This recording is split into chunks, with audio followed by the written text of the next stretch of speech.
YouTube, welcome to the top 16 of the Meta Weekly every single week, and we're going to start this off with Blue Eyes White Dragon by watching as long as you can. That greatly supports these videos, even if I'm on in the background while you're doing laundry or working out. Are you ready? Hajime! There can only be one winner, and you're looking at it. Let's go. Begin. We got the Seahorse into Spirit with Eyes of Blue. This is a really good Imperm or Veiler negate on that Spirit with Eyes of Blue. You're stopping the ability of them summoning a Blue Eyes White Dragon, getting a Blue Eyes White Dragon in the grave, allowing an additional summon of another Sage in your hand that can further search for a Maiden or an Effect Veiler. We're now going to follow up with the Maiden, equipping the True Light into the back row. True Light's going to be setting up the Wishes. You Ash this. Ash the Wishes. Big choke point. If you're wasting Ash Blossom on something else, then you're a fool. Now, there are instances where they can know that you have Ash because on all their other effects where Ash could be used, your field keeps on lighting up, and they then try to play around your Ash Blossom by maybe never even searching for the Wishes. Now, with the Sage, we can't normal summon it because you negated the Spirit, thus we have no field spell for the additional summon. We're going to summon a Blue Eyes White Dragon from the deck. Maiden is going to be reborning. I do want to note something. If you have an opening hand of, let's say, a Sage and a Kaiser, a good question could be, what should I lead with first? Well, you know, if you lead with the Kaiser and your Spirit gets disrupted, as you saw right there, the Sage could send the Spirit to summon a Blue Eyes White Dragon from the deck. If you already have the Maiden, that's great. Now, if you open up with the Sage, they're in a weird position where they're probably not negating the Sage and the Spirit at the same time. So you do have the benefit of instead searching for a Maiden with that initial Sage summon. But if you already have Maiden in the hand, maybe it would be best to instead start with the Kaiser, as you do have that follow-up Sage, as you can see right now. We did equip the Neo Ultimate Dragon, which will make our Blue Eyes untargetable. And with this field, what did we accomplish? We have one disruption. I'm not going to count a Spirit Dragon as double disruption, even though it can negate a card in grave and then negate again something else. We have Imperm, negate a monster. We have Majesty of White, which will non-target pop 2 cards on the field. Triple disruption. Setting up at the Pressure Planet for the Kashtira Unicorn. Unicorn is here. We're going to be searching our deck for the Kashtira Birth. We're going to use the LZ, send the field spell to come forth and summon and search for a Sylvie. We still have that normal summon. On summon, we're going to be searching for a card as the Majesty.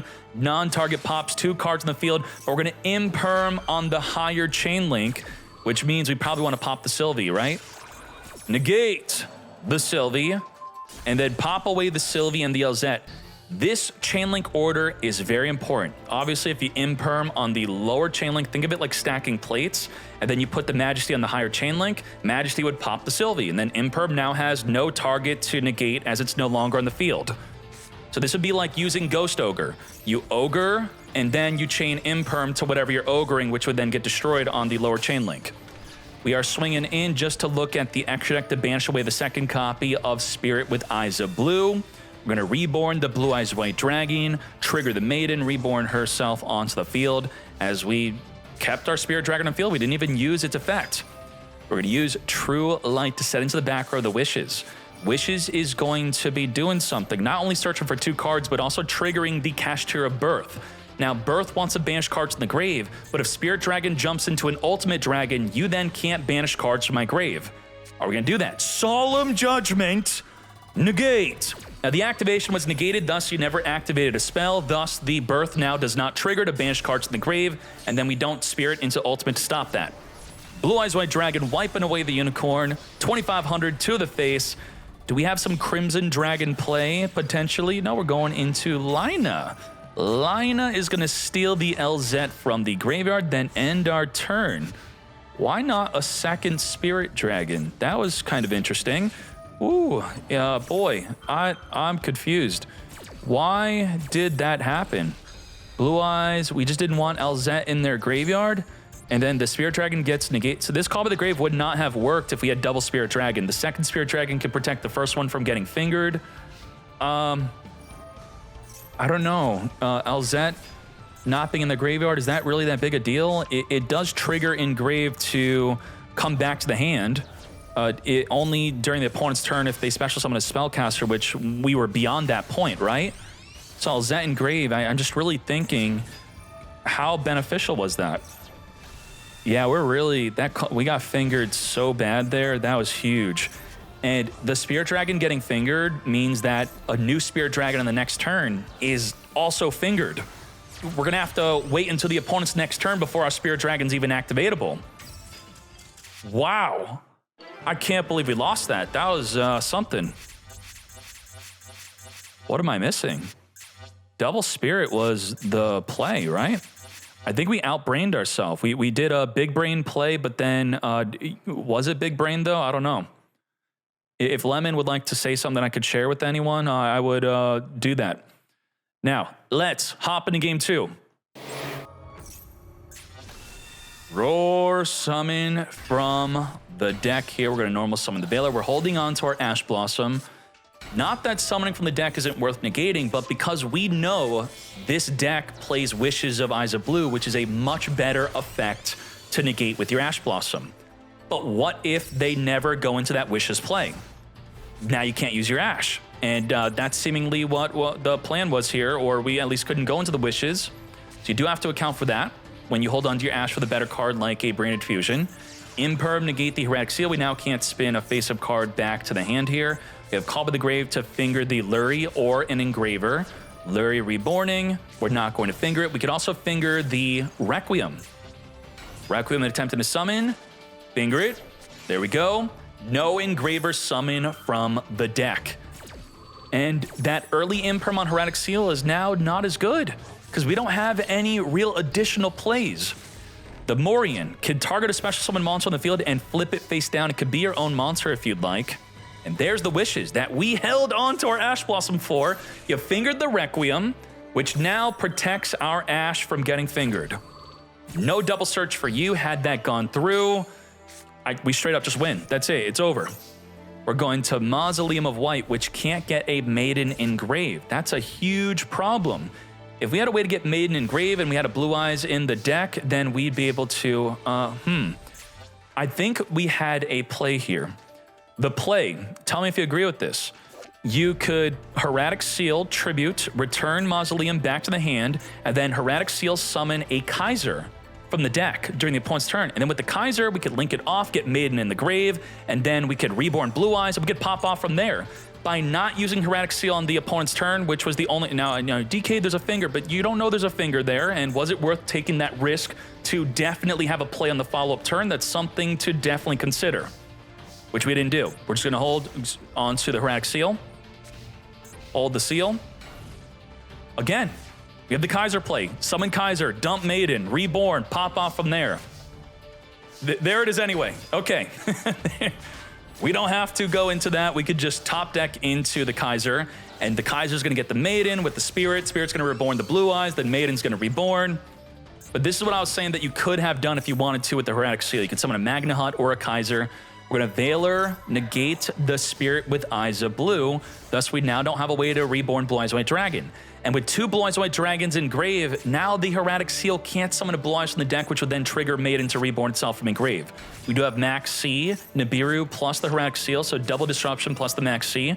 We're going to attempt to spin a card back, but the Call by the Grave is gonna finger the Heretic Seal, negate. Thus, we just have the Nibiru plus a Max C. Let's see what's good. Sylvie is full combo, searching for the tails, grabbing the LZ here. LZ is going to send our backer. We're going to chain Max C to this, definitely. Now, Kintachi have the, what's the word, kahunas? Is that right? The huejos to go all the way under a Max C. Do we try to perform lethal damage? Do we fear a Nibiru? Rasilla. On summon, send the Imperm, search our deck, and this finger was a Nibiru. Now we have Ash. Now we have Veiler. We keep on drawing cards thanks to the Max C. And this is where Tachi's got to be thinking, oh boy, I should not have taken the Max C challenge as they're continually drawing disruption, not just cards for a big follow-up play. We are in main phase 1. Can we deal 8,000 damage even through a few hand traps here? Ash Blossom, negate. We're just at Nibiru mate. With only Nibiru. Sylvie could return back Rasilla on field. Ideally, it's returning the Rasilla in grave, not on field back in the action deck to summon. Didn't even need to use a Nibiru. Now, what do we even have? Can a Fool Lost turn into a Spirit Dragon, which could reborn Blue Eyes? No, it cannot. It would have to be a Dragon or Spellcaster. So a Veiler would have been better here. We have nothing activatable in Graveyard. We are in a top deck situation. Any Spellcaster or Dragon that can be summoned is a play. That's not a play.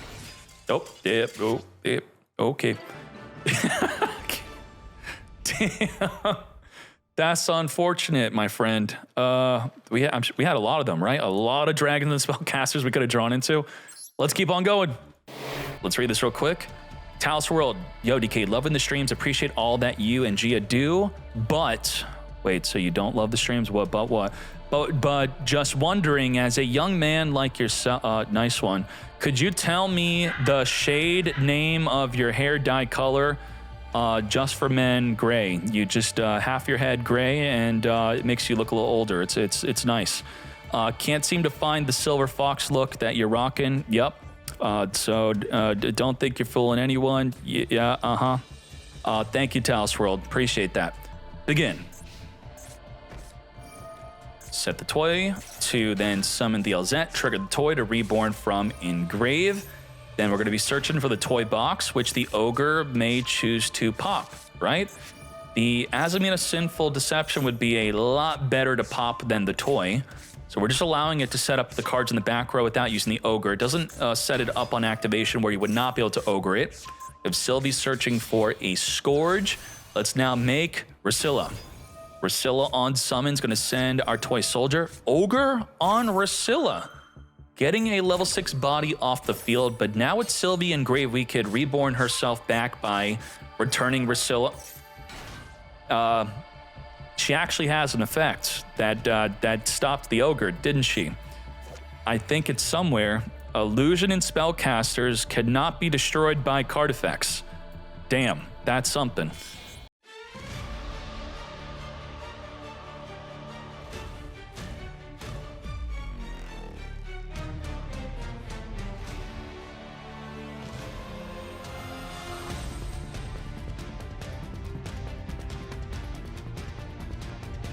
So I do want to focus on this card real quick where it states that your opponent cannot target cards in their own field, their own graveyard, or their own banishment. So you'd be thinking Kashtira Birth, right? Birth does not target, but there are cards that target. So a good way to look into this would be, let's bring this up.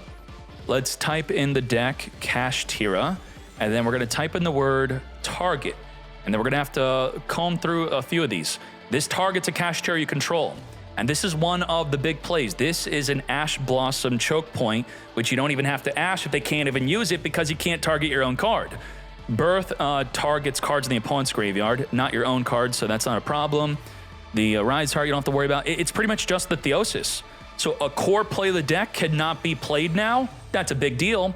So we have that mini floodgate-like effect, and then we have the Silhat Trick. This is not the Azurin where it negates a summon, which could have negated the summon of a unicorn.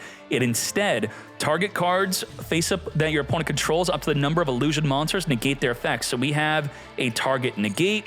We have the Regina in response to a Sinful Spoiler Azamina card, pop cards on the field. We then have the Impermanence, negate a monster on the field. We have Sylvia, negate anything. We have the Diabel, flip the entire opposing field face down. We have a Guardian Chimera, pop multiple cards on the field. 7 forms of disruption plus a Scourge, which contribute a synchro to target a card in the field and negate. So 8 disruptions. I believe that's everything. 8 disrupt. Summon Unicorn. Bro, let him search for Theosis. He would find out he can't even use it, right? Imperm, negate. Because Saint Azamina is not used by many, so we probably don't even know that it's usable. Sylvia, negate, Gold Sark. To be fair, when you have 8+ disruption, you could just chain your cards like wild. You don't even have to think about it. We're going to chain Regina to get poppin'. Birth can be reborning. We could use the Scourge if we want to that.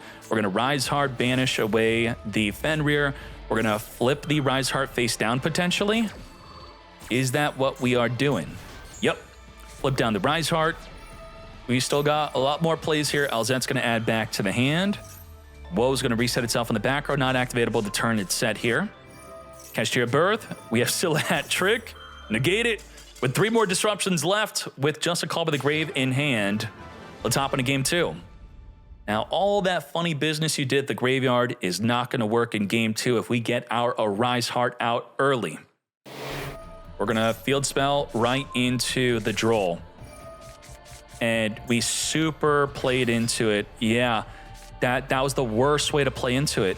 Now we don't have a way to get Unicorn on the field plus the Fenrir. We didn't search for a Rise Heart, which could have played better around the Droll.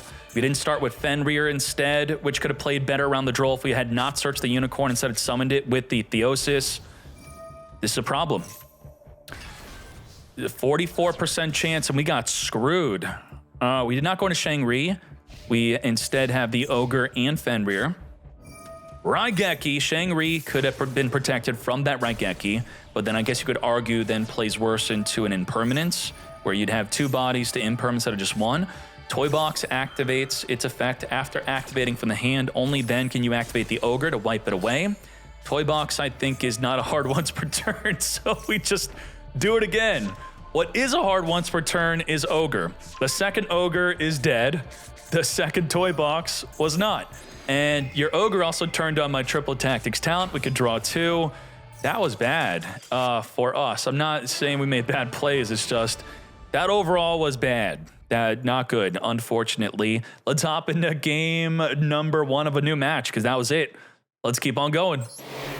Starting off with a Lurie into Requiem. Ash onto the Requiem could be a good play, which will then turn on the Triple Tactics talent to probably draw 2. Because unless we're okay with looking at their hand, return back the Engraver, and then sitting on the Droll and double Imperm, we're going for the draw 2. We have already committed to a normal summon here.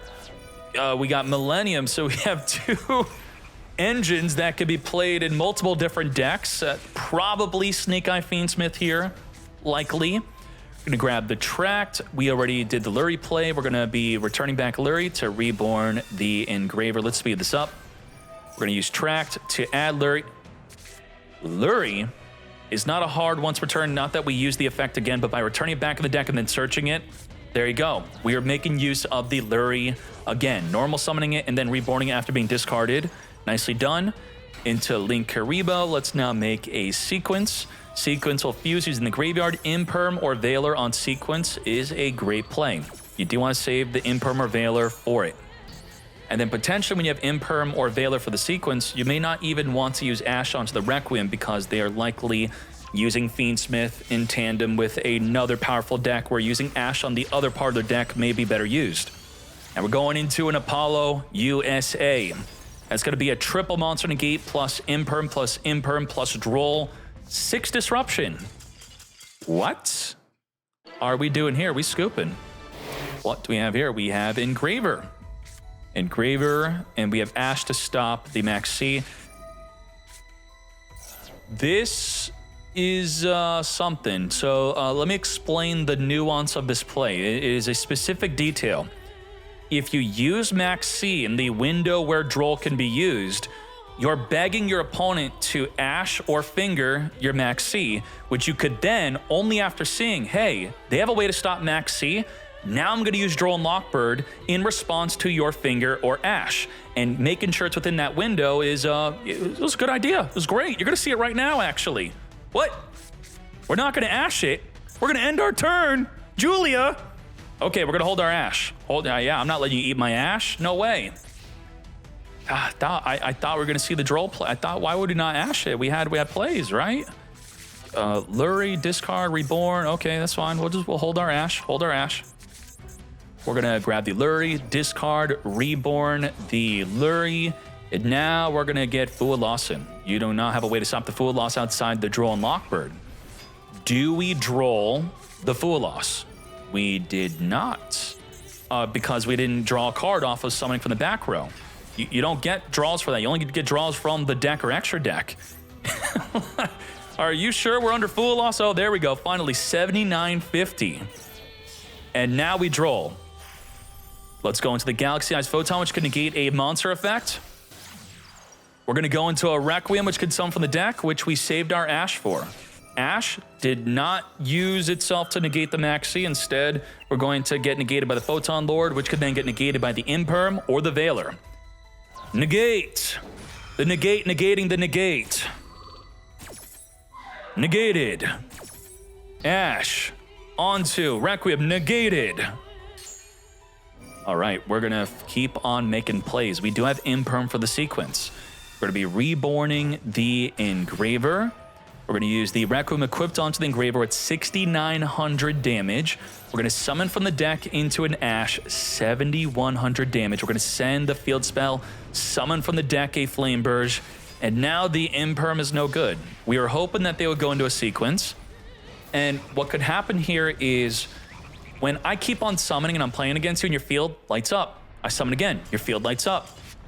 Why am I going to go into a sequence? I'm going to lose damage on the field to go into a play to play into whatever is making your field continually light up for. In Master Duel, you can't bluff your field lighting up. It's lighting up for a reason unless you're hiding the delay. Full loss in the draw phase. Sure. And then we're ready with the second Full loss. The second one, we're going to wait for it to actually be in response to an effect summoning from the deck or extra deck. Poplar added, special summon onto the field. Poplar trigger, search our deck for the Divine Temple. In response to the Ash summoning from the deck, that's where we're going to get Full loss in. Or not. We're going to, in response to Divine Temple, I don't agree with this. We should have waited. Of course, they're not going to summon from the deck now. They maybe would have. Yeah, I don't know about that. Dumping your Full losses and maxis early can be good if you already have a play in your hand. If you have an identifiable play, a great play, and you just want them to end their turn, that's great. But if we need to draw into a play or extenders, then you don't want to just throw them out. They want to be used in response to an effect that actually summons from the deck or extra deck. And, I mean, this wasn't really a play, so we actually needed the draw. There wasn't a good reason to end their turn early because what is this? Now, this is going to be target cards in the field up to the number of fusion and synchros on your field. Now, we could have a synchro through the effect of the woes. Woes could flip the entire opposing field face down. Then the Aphiz is going to be able to return a card in the field to the hand. And we have Droplet, which can negate a monster. Yep, so triple disruption. Now, this is a good moment to talk about Droplet being used for another way. Droplet normally used to negate a monster, but what about reducing damage? The best way to reduce damage is not to just willy-nilly Droplet reduce a monster by half. You want to use Droplet to essentially negate an attack. If you were to use the Snake-Eyed Diablo Star swing into the LZ and of course not activate the effect, you make it to the damage step. In the damage step of the monster being battled, you send that monster through Droplet to reduce another monster. So the monster attacking deals 0 damage now, the attack is canceled, and then another monster is reduced. That could definitely help you from lethal damage situations. We're going to Deception, tribute off the Snake-Eyed Diablo Star, searching for the hollowed Azamina. We're going to be sending the Deception Sinful to come forth, go into the Brasala Go, which will then soon be leading into the Sylvia to negate one of the back row cards here, which we're going to have to be careful about. We really want the LZ on field to not be used for the Droplet. Ideally, we're going to, let's say, use one of our traps and then chain Droplet to the trap to get the most use out of the Droplet. We now have Masquerina. We're going to be chaining our Hollowed Azamina to our wanted to the Hollowed Azamina, that is, to now go into the Sylvia play, which is now going to be negating a card like Woes. The issue with this is now that I told you the optimal way to use Droplet is to use a trap then chain Droplet. We can't do that now because Sylvia's not going to be on the field. If it changed to the trap itself, then there's nothing to Droplet. Now you'd have to preemptively Droplet the Sylvia, stopping it from stopping our trap. We're in a bad spot.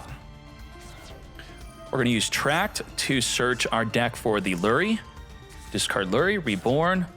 I don't know how we're going to be playing this out. This is going to be something. We're going to try to Woes. Sylvia negates. Droplet can't send Woes to negate Sylvia. But we could send Woes to negate Ash, I guess, from summoning a Flameburst from the deck. And when Ash is negated, I think, we negate Masquerina. I think we could just scoop now, right? Requiem from the deck, Engraver, Oak. Snake Eye Diablo-Star, equip the Poplar, summon from the back row, Wanted Seeker, return back, draw a card, Ash, summon from the deck. Now, if we did negate the Snake Eye Ash, the idea would be to make Promethean Reborn Ash, then use Ash after it's negated. That's generally what you do when your Ash gets Veiled or Imperm. Think about Promethean to just Reborn it. We got Sequence into Desiree. The Aphis does nothing. All right, let's hop into game number 2. So it's okay to not surrender early if you want to see some more info about the opponent's deck, maybe some different lines they go through, any information that they want to reveal on their way to 8,000 damage. Hollowed Azamina, chain the Maxi, chain the Wanted Seeker. Looks like we'll be ending on a Sylvia pass probably. Sylvia, Droplet, Imperm, Droll. Not bad. Quadra Disruption. And Veiler now wishes it were instead an Impermanence to be used on the Sylvia on the next turn. But the Call of the Grave fingering Sylvia is a great way to negate her. We got our Quadra Disrupt. Did we just top an Imperm? Yes, we did. We are very good at the game. That is Victory League Gaming. Right now, we're going to be tributing off the Diablo-Star, grabbing the Hollowed Azamina. Droll in Lockbird, which we can now finger the Droll. Sylvia can't negate. She is currently negated by Imperm. Even if she jumps off the field, she's still negated. We have Droplet and Imperm. Double Disrupt. Can we stop Victor Lee? Chain the Wanted Seeker. And if you actually negate the activation of Wanted Seeker, it goes to the graveyard. And then the Hollowed Azamina, if there isn't an already face-up Deception, would have nothing to send to the grave. Come forth, but is different to negating the effect and negating the activation, that is. We're going to use Droplet to send from the hand, negating the Rasala Go from going into the deck. Not today. But we have engrave the Hollowed Azamina, which could return Rasala Go on field back to the extra deck to then go into Sylvia if we'd like. Ideally, we would potentially want Rasala Go to be sent to the graveyard first, triggering Diablo-Star being sent to the graveyard during the opponent's turn, sending the negated Sylvia to Reborn. Also, just being a bigger body. We just have Imperm. One Imperm. We're going to return the on-field Rasala Go and go into our Sylvia. One of the good outs against Sylvia is very simply a Diablo-Star or a Bestial, something big enough to swing over the 1900 attack. Going for the random draw, and now the Imperm being used on Diablo-Star will be stopped by the Sylvia. So we have full combo with the Sylvia pinning down a Disruption. Disgusting. Let's speed this up. So essentially we have nothing. We have Ash and Poplar, summon Poplar, Divine Temple, into Snake Eye Diablo-Star, send Snake Eye Diablo-Star with Ash to summon Oak from the deck, Oak, Reborn the Ash Engrave. We're going to use Ash and Poplar, go into the Moon in the Closed Heaven. Poplar is going to put the Snake Eye Diablo-Star in the back, or we're going to re-equip the Poplar to summon the Snake Eye Diablo-Star. We're going to send the Poplar and the Oak to summon a Flame Burst from the deck. We're going to Flame Burst, push the Diablo-Star into the back row. I don't care that you negated that. It's not even worth using Sylvia on to negate. We're now going to go into Requiem. Requiem is going to jump from the deck into an Engraver, equipping the Requiem to then send the Diablo-Star to the graveyard. You already used your effect to Reborn. Can't do it again. 9,500 damage on the field, and just like that, lethal damage. Damn. Has every match today been a 2-0 within the top 16? This is a quick one. We're already in the other half of the top 16. Pot of Duality. Get excavated, and we got Solemn Judgment off the top of our deck. Yes, sirree, to our hand we go. I think in modern Yu-Gi-Oh! Today, negating a normal summon is surprisingly immensely powerful, pretty much against most decks. Now, what are our 5 disruptions from this Chad? We have Dinomorphia Sonic, which can negate a spell or trap card. We have Dinomorphia Intact, which can negate a monster card. We have Solemn Judgment, which can negate a summon, spell, or trap, but not a monster effect.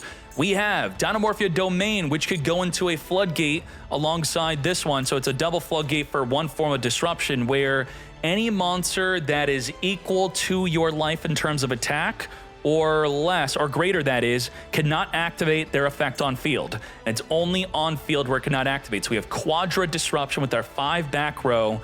This is going to be a situation. Start this off with a Fenrir. We're going to be using Dinomorphia Frenzy, Ash Blossom, negate. We cannot use the Solemn Judgment to negate that mate, so we're going to use the Dinomorphia Intact, negate the Ash Blossom. Ash negated, counter trap. We cannot chain to it through many card effects. We're going to send from the action deck and deck to go right into the Rex turn. Now that you are at 2400 attack versus our 2000 life, you cannot activate your effect. We're going to reinforce our hand with the Kashtira Rise Hearts. We're going to Raisin on summon, activate since we're at 1800 under the 2000 life. We're going to chain Dinomorphia Domain by paying life immediately. We're immediately at 1000 life, so now the Raisin cannot use the more important effect, which is to destroy all other cards, monsters in the same column to deal with that Rex turn. So we still have Solemn, Sonic, and our Floodgate. So triple disrupt, 2 disrupt plus a Floodgate. We want to separate them. Centruion is here. We are now going to use the Kashtira Rise Heart, activating from in hand a special summon. We're going to turn the Fenrir into a Typhon. Typhon is interesting, where the Rex term cannot activate its effect, but the Typhon also can't activate its effect. They're both floodgating each other. Yeah, we did something there. We opened up our field for Centruion to have her away with us. Lethal damage. Dinomorphia taking it all, but, you know, being able to set 5 back row cards, okay. Let's hop into game 2. Stake your soul. There is no hand trap in sight as we summon from the deck our Jiaolong. We have Raisin on summon, searching for the Borger. Borger is going to return the Jiaolong back to our hand. We're then going to use the Borger to reveal the Borger to draw a card. Every single turn we get to draw. And against a back row deck where they're not known for one-turn killing, being able to continually draw on every single turn, that may be our main way to win it all. Let's see what happens here. With Rock of the Vanquisher, we could summon a monster from our hand. We're going to summon the Raisin. Raisin on summon is going to search our deck for the Caesar Valley. Caesar Valley is going to return back the Raisin and come forth and summon with the ability to pop a back row card. It's going to be random. 5 back row cards reveal, 3 attributes in hand. To get wiping away, Borger's also going to be burning for 1500. Is this greedy? Instead of drawing, we're burning. I don't know if that's the play. We're going to take out a random Solemn Strike. Now, what do we have here? What we should note is that with the Caesar Valius, we could destroy a card in the field before they could respond to its activation, because if we know how Dinomorphia works, this is only during the opponent's main phase can we use the Frenzy. So this may be the opportune moment to wipe away the Frenzy. We have an alert, we have a domain, so domain or Frenzy. We got the Soul of the Supreme King. We'll talk about that when it's activated. Alert can reborn cards in the grave. Oh boy, we're going to max C in the draw phase. They can't change the max C because it's not the main phase. And we do understand that they're only activatable in the main phase. So we're going to pop away the alert. Not a good pop. We have our Kashtira field spell in response to that. Domain is being activated, chaining the Frenzy. We're going to use Borger to burn for 1500. So maybe burning is the play. Rock of the Vanquisher is going to chain special summon a Vanquished Soul from the hand. As soon as the Rex term hits the field, the Raisin will not be activatable. No other monster can activate if their attack is equal to or higher than Phoebe's life points. Draw due to the max C. Come forth Centruion, which is going to be boosted per life points we are missing. Sure.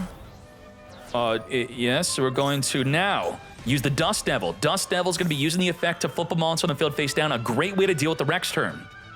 Now, the problem is, if we read the Dust Devil, change its battle position, then change face-up cards your opponent controls to face down up to the number of Vanquished Souls you control at different names. So if multiple Rex terms are multiple Rex terms being flipped face down. We're going to Centruion chain, send from the deck, and the action X summoning a second copy of the Rex term. And now it's going to resolve to flip, flip, flip, triple flip. The Floodgate is no longer in play. All you have to do is Borger during the next turn in the draw phase and we win, right? Well, I think in Graveyard we have a way to stop that Borger damage. We'll talk about that in a bit. We're going to be revealing the Jiaolong to then trigger the Jiaolong to come forth and summon. Damage step. We're going to reduce your attack equal to our life points will be 31 or 32? 31. 32. We're at 32 attack across the board. Therizia is going to set a Dinomorphia intact to be used during the next turn, which could stop the Borger, negating and destroying it. Let's take out the Centruion, everything at 0 defense. Centruion is going to trigger to do nothing as the Ghost Spell negates the activation of the effect to reborn a Dinomorphia from Engrave. What do we have now? That is the new Ghost Spell, by the way. Jiaolong is going to be changing the battle position of the newly summoned Therizia to take it out from our 32 attack. We're going to use the effect of Therizia to reborn from Engrave our Diplos. All these summons under Maxi, we continually keep on drawing. What do we have? We have the effect to win right here, right now. Burn for 1500 damage versus 32 life. But we have an Intact, and if we have a card like Intact Engrave, it states that you would take battle damage. You can make it sure that you banish it so you don't take damage. We don't care about that. The other effect, I believe, is on the domain. Let's read that. When your opponent activates a Borger while you're at 2,000 or less, you can banish this card. You take no damage from the Borger for that turn. How do we play around that? We're going to DD Crow. Banish it so they can't do it. But don't they have another card Engrave? We're going to Caesar Valius.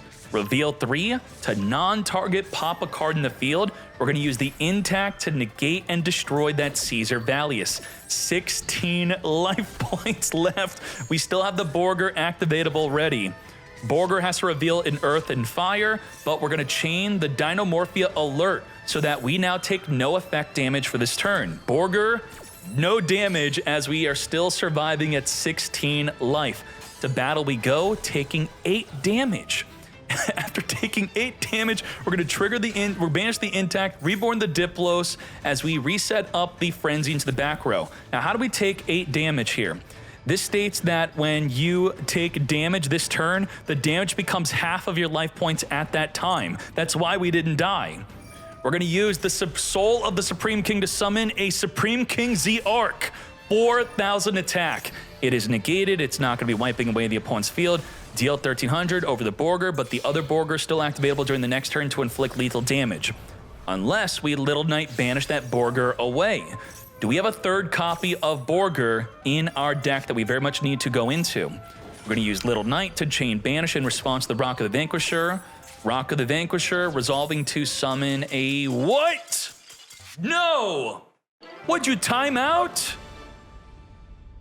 Holy moly.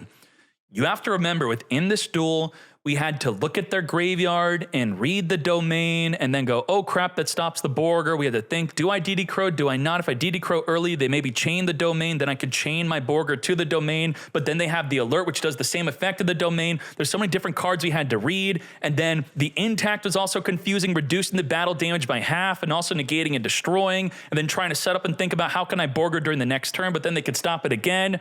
Thus, we timed out. 2-0 victory again.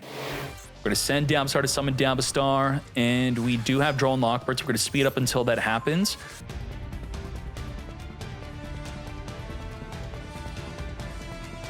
We have triple disruption. We can non-target negate up to 2 cards on the field while we are untargetable ourselves. And if sent to the graveyard, we could send a card in the field to the grave, but we're still going to count that as one form of disruption unless we had a way to trigger it, which we don't. We have Imperm to negate a monster, and we have Sylvia to negate anything no matter where it activates from. Let's go. Engraver, Desiree can't negate that. Sylvia could if we wanted to. We're going to use Tract to search for a Lurie to then reborn that Lurie. With Lurie on field, we're going to turn it into a Requiem. Can't Imperm this. We can Sylvia. We can't Desiree it. We're going for the Sylvia. This is the Call by the Grave check. With no Call by the Grave, which the Desiree, I think, would have to negate, we are safe on the Desiree. Now, my idea here would be to bait the Desiree and then steal it with Triple Tactics Talent, or just use Triple Tactics Talent afterward.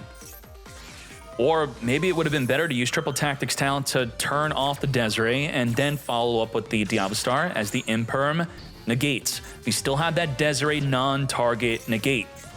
We're going to equip the Diabastar into the back row, reborn our Engraver. Engraver cannot target the Desiree, and it can only target a monster. We can't target the back row. We can't force its disruption. Doom Dragon cannot target the Desiree. And we're just going for the draw too. Desiree's like, fine, that's cool. I'm not going to negate that. But I guess we lose now. Yeah, that's a lot of hand trap resilience, being able to play through. When you have a deck filled to the brim with just good hand trap resilience that also carries over into if the opponent has a lot of disruption on the field. You just play through the disruption as you saw there. This is why this deck is super top tier. What is good? We got full play with the Wanted Secret. Deception Sinful is another play we can make. No draw, no play. We good. We have a board breaker with the Triple Tactics talent. We have a big play with Bonfire. We have a big play with Diablo. We could maybe normal summon Lurie after Bonfire, adding a Poplar. It's like we have like 4 plays with this hand.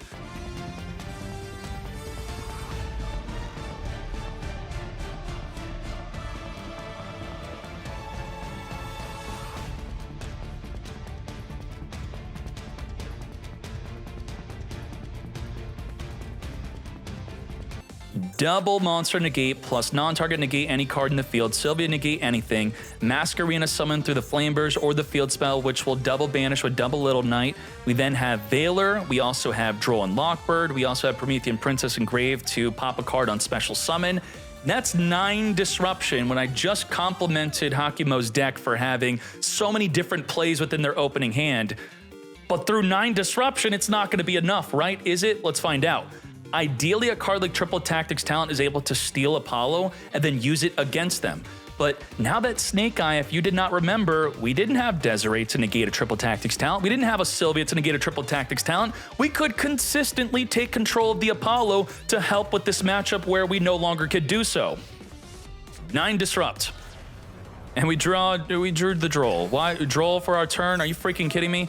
Apollo, negate. 8 disruptions left. Now if we take control of Apollo, it's only got 1 negate. To battle we go. Flame Burst in the battle phase. We're going to summon an Oak. The Divine Temple could still summon the Masquerena. Linkuriboh at the start of the battle phase to reduce the attack to 0. Linkuriboh and Apollo are both banned in the TCG. Because you summoned, that triggers Divine Temple to summon the Masquerena. As we now go into Requiem. Requiem ready to summon from the deck, or not, as we go into Little Knight. Little Knight on summon will be slippery. She's going to be trying to banish a card, then jump off the field. We're going to attempt to banish the Sylvia. We're going to Veiler, negate the banish. We're going to try to jump off the field, banishing away the Masquerena. And we're just going to use the Masquerena. That's fine. Likely being used with the Sylvia. So we're going to use... No, the Sylvia is just going to get banished because we're going to get the Flame Burst Engraved to Reborn. We're going to go into our own Little Knight, which will on summon be able to banish as we lose the Sylvia. Oh, no, it actually... Okay, here's the thing, though. If the card you try to banish to jump off the field is no longer on the field, then you stay on the field, thus you then get negated by the Veil that you're trying to jump off the field from. Yup, that completely overlooks that fact. Sylvia remains. Flame Burst is going to be reborning. 2 level 1 fires. We have Promethean ready to be used with any of those fires. Little Knight banishing it away. We still got so much more disruption. As long as Sylvia or Desiree is saved for the Triple Tactics talent, we are good. Negate the Poplar. We already summoned Diablo.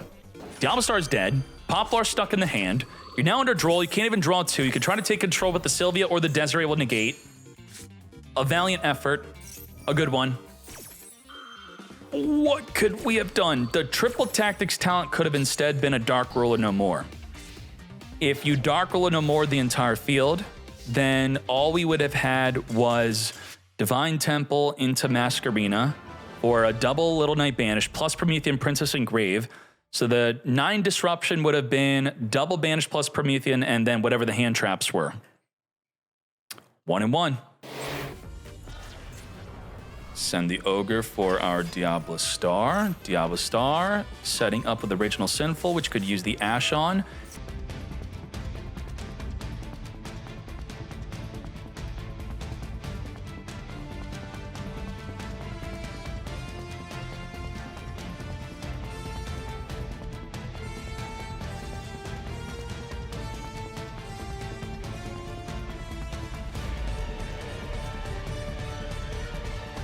We have negate anything.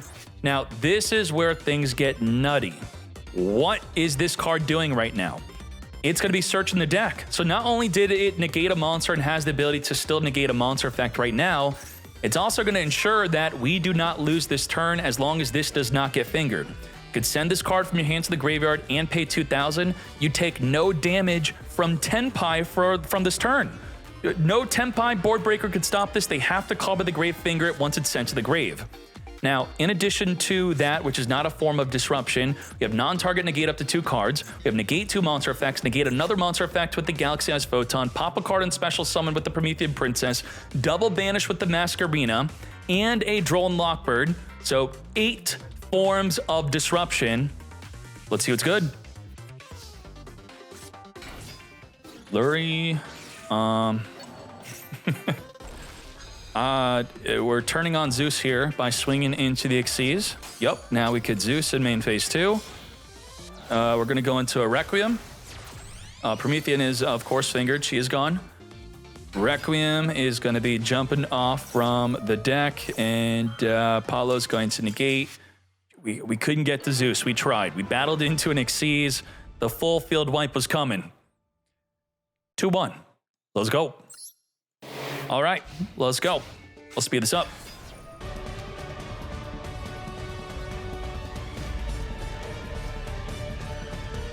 The rank up magic 7th one. To activate this card, you must draw it for your normal draw in your draw phase. Does that mean if it's in your hand, it's dead?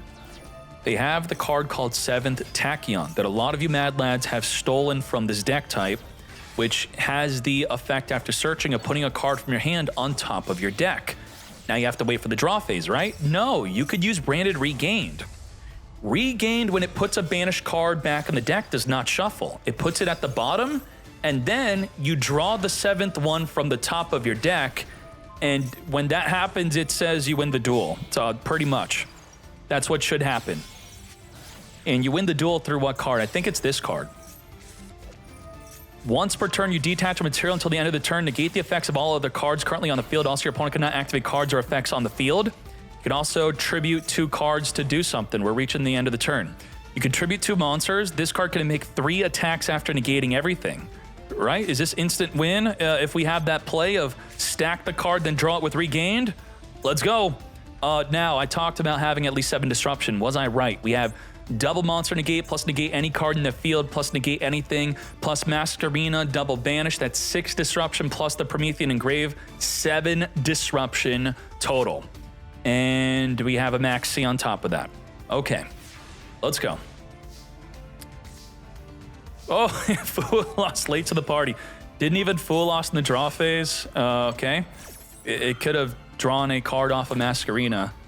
Is this indicative of us essentially quitting?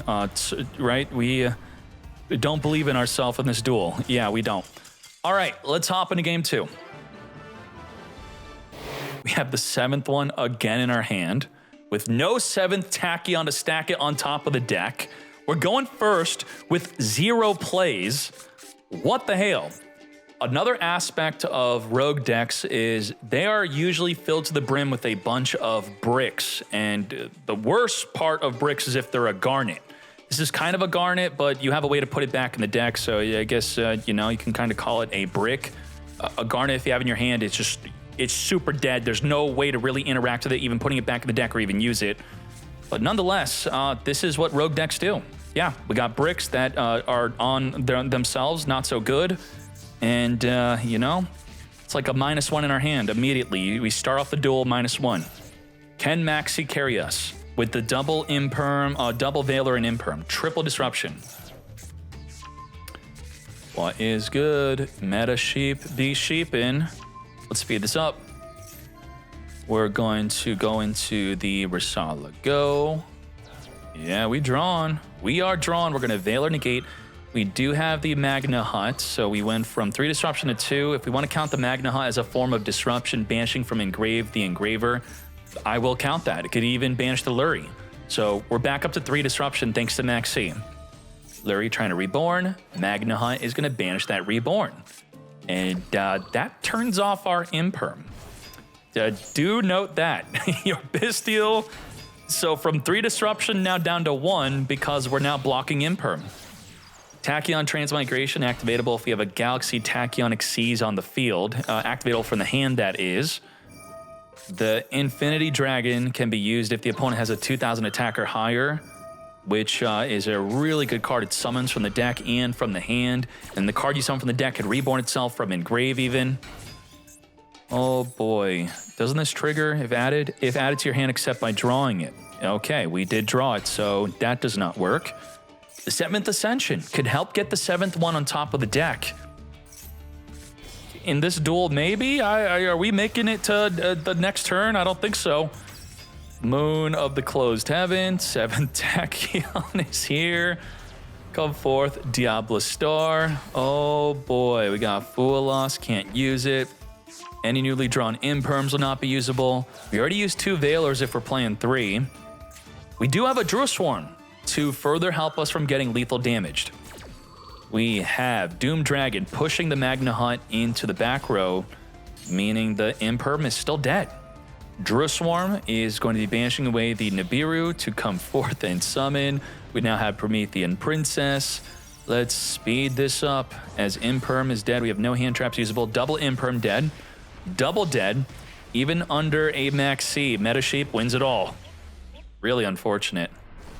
Wow. We didn't see anything from Galaxy Tachyon in either duel. What the hell? Meta Sheep? Why is this happening?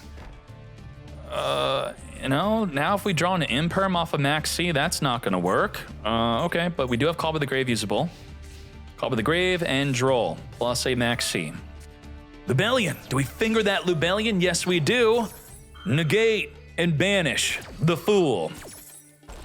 But now the Call by the Grave can't finger their Ash when they try to negate our max C. That's a problem. Sherdea is going to put herself in the back row. Primera is going to make us want to activate max C into the Ash Blossom negate. We already wasted our finger onto the Lubellion, thus this now goes through. Max C's not that great against Centruion to begin with. The Primera could pretty much have ended after just special summoning once. Draw and Lockbird here, I would say, it's like, why not? It's not going to really even be doing much. The Auxilla's not going to be able to search, but so what? You may as well just do it, right? We thankfully survive a turn, but will this be enough? Now, due to the 7th Tachyon Transmigration being set, if we could just get a Galaxy Eyes monster on the field, it no longer has to be an Xyz to use it from the hand. Any Galaxy on the field, and we're good. This is good. 7 Tachyon, search our deck, and then we return the Droll back on top of our deck. And then if we can get the Galaxy on the field, we could then negate and shuffle a card back in the deck. Infinity Dragon is huge. This is great. This is a massive Ash Blossom choke point. You have to negate this. Oh boy. And they're going to negate it not through Ash, but through another effect instead. This is where they're now going to go into a Crimson Dragon, into a Blazar, activate the Schwarzschild Infinity Dragon. We can't use the Transmigration to negate because we don't ever actually have a Galaxy Eyes on the field. This activates from the hand. And instead of a Blazar, we have the Cipher Dragon, which will negate from the hand and destroy the card on the field. That is dirty. Yeah. Please, Andrew, don't brick for game 2. I want to see something from Galaxy Tachyon. Please! We made it to the main phase, which means the Triple Tactics talent will be able to respond to the Maxi or Foolos. We have the Cloud Dragon summoning from the deck. Foolos is going to draw per summon from the deck or extra deck, chain the Ash to negate, and then the dreaded Maxi mates. Come on, Konami. We have a ban list this week. Maxi can go to 1 or get banned. Cope. It didn't happen in OCG, but they have side deck. We don't have side deck, so maybe we're more likely to have the Maxi get hit. We summon the Primal. Primal searches for the Tachyon Transmigration. We get to look at the hand and go, wow, that hand sucks. We set pass. We have the ability to negate anything, and if we negate a card on the field, it will be returned back in the deck.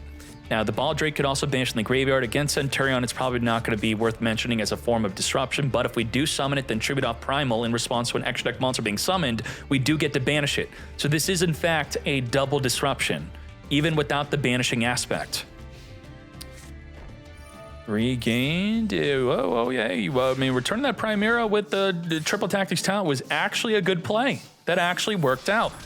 You would think ideally we're maybe returning back a hand trap so we could make further plays, but we were under the effect of Maxi, so it is actually perfect. It's actually a decent hand with that one card play. Now, Trudea is the one card play. If you had no play on the previous turn and you now have a play, this has to be a great negate to negate and return you back into the deck you go. Yup.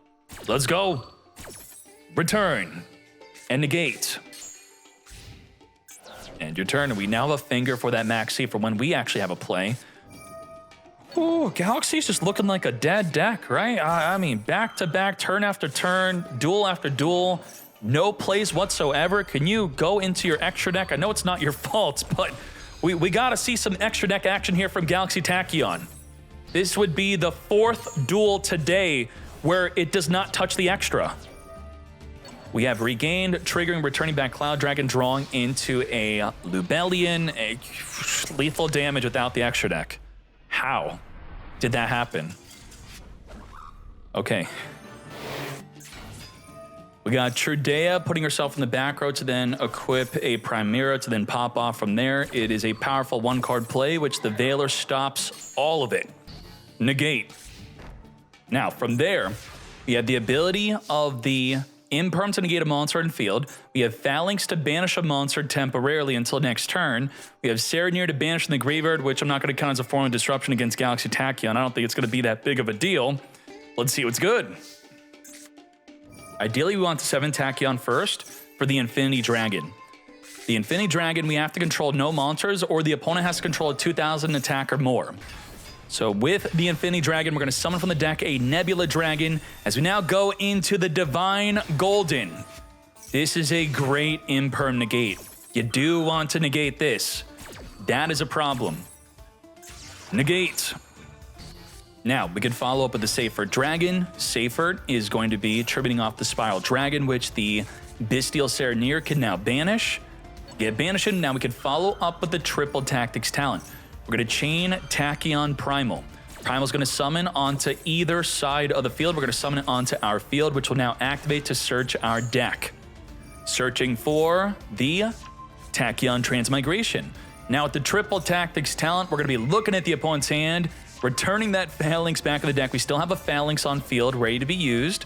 We are going to be banishing our own Trudea. Protecting Trudea until next turn. Very interesting. And the Serenir sending a Lubellion from the deck here. The problem with Trudea being protected is we have the Transmigration to return it back in the deck as soon as it activates. And just like that, Trudea protected for another turn. Get spinning.